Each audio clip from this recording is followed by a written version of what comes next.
This is a video that I want to kind of build off of in future videos, but we have to start somewhere, and that is when to start pricing / getting ready for a card show. I think for everybody, it's going to kind of change based on what you have.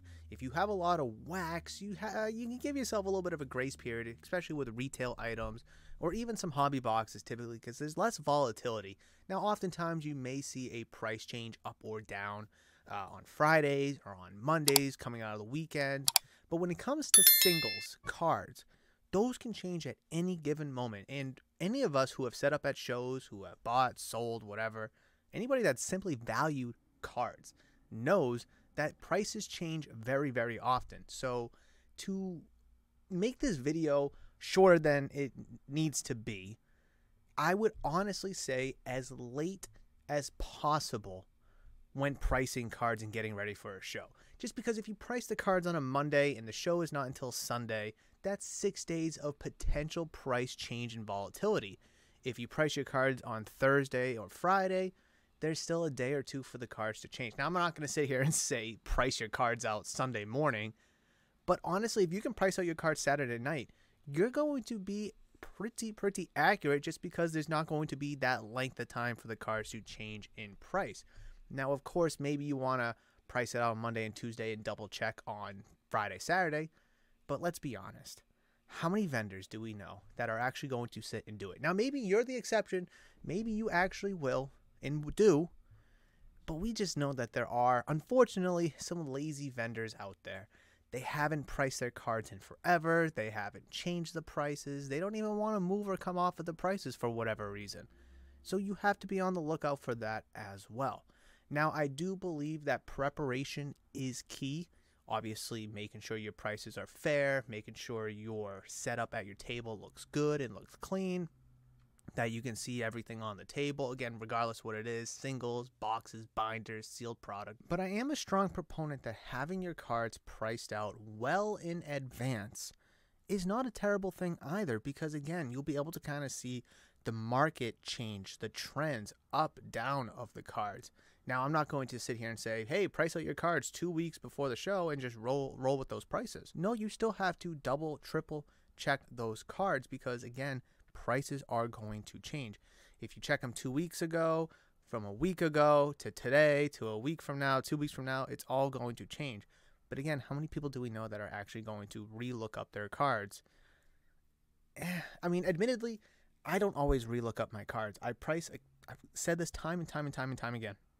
I price my cards out in good faith when I go to put them in the new arrivals case. If the market changes higher or lower, then so be it. That's just how it is. Now, I always say this. If I'm too high on a card, let's have a conversation. Let's chat about it. Let's see what I can do. See what you can do. If I'm low on a card, let's say the last sale is 100, but I have it tagged for 80. Well, I'm going to be honest.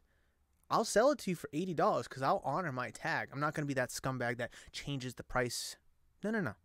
But if you walk out the door without buying the card for $80, then I'm going to change it, and now it's $100, just because that's what the market is. That's what the trend is.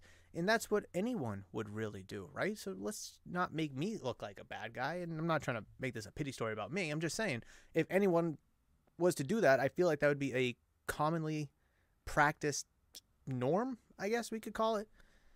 But again, if I'm high on a card, I'm the bad guy, even though I say I've made it known in this video and other videos at the shop.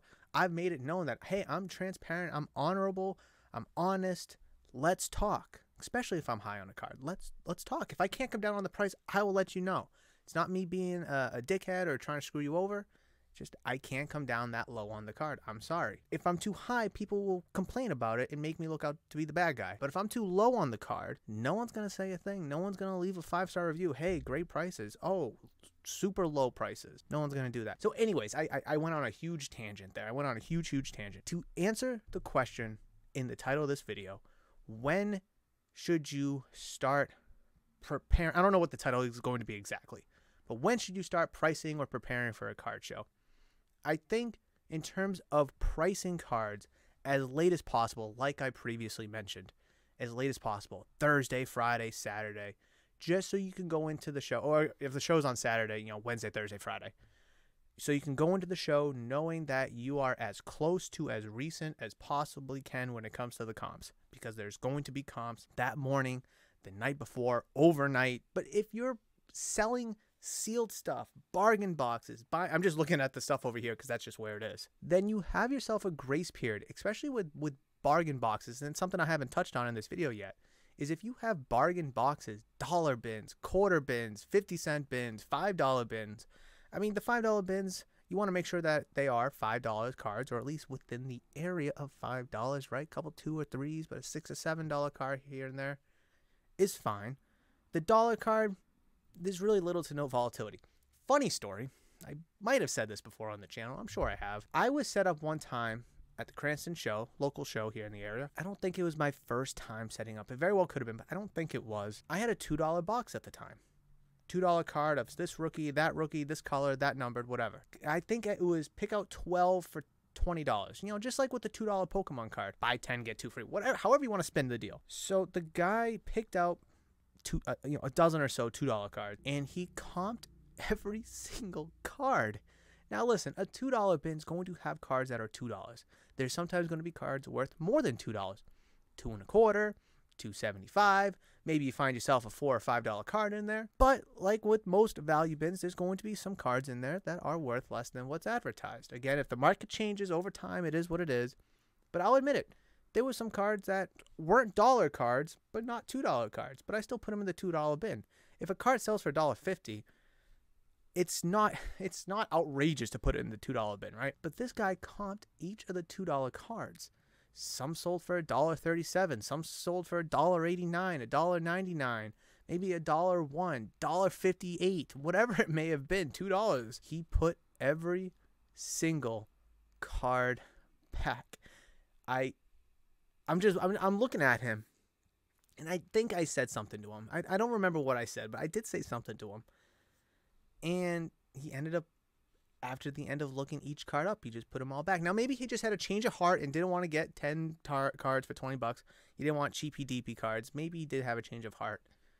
But I honestly think, just reading the guy, just kind of, I don't know. I just felt like oh wow, the last sale of this card was $1.76 and it's in a $2 bin.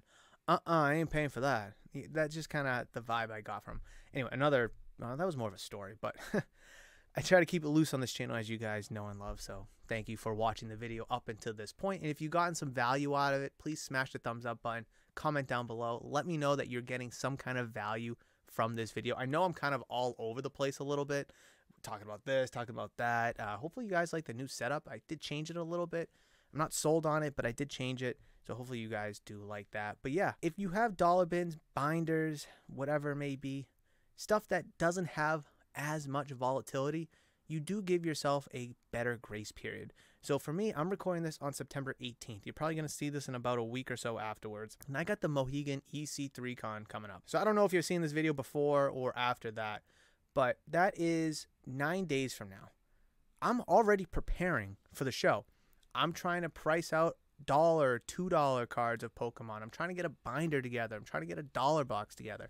So that nitty gritty stuff that just takes a lot of time is good to do it now in advance. So you're not scrambling Friday, Saturday morning trying to put this and put that together. But when it comes to pricing the more expensive cards, the $50 card, the $100 cards, the $500 cards, you definitely want to make sure you do that as late as possible so you can have the most accurate prices possible, because we all know that no matter where you are in the show, everyone's going to have eBay out looking up comps, whether they're $100 cards, which makes sense to do, or $2 cards, which doesn't make much sense to do. Either way, hopefully you guys were able to get some value out of this. Hopefully you were able to enjoy this video. Please make sure you press all the buttons, like, comment, subscribe, check out the channel membership program. If you enjoyed this video, then I've queued up an excellent video right there for you guys that I do believe is going to be excellent for your hobby endeavors. Hopefully, I'll see you on that one.